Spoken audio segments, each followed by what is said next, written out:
Hey guys, welcome back. In this video, I'm gonna show you how to check your Instagram blocklist.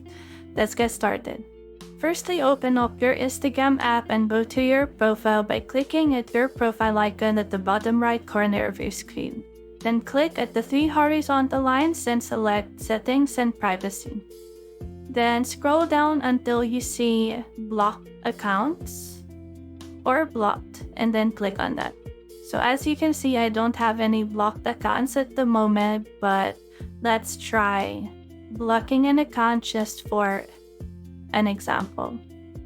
So I will block this celebrity's account and let's just repeat the process, settings and privacy, then blocked. And there you go. You now see that an account is blocked, and to unblock them, you may visit their profile and click the unblock button. And that's it. That's how you can easily check your Instagram blocklist. If you have found this video helpful, simply leave a like below or subscribe because it helps me reach more people. See you soon!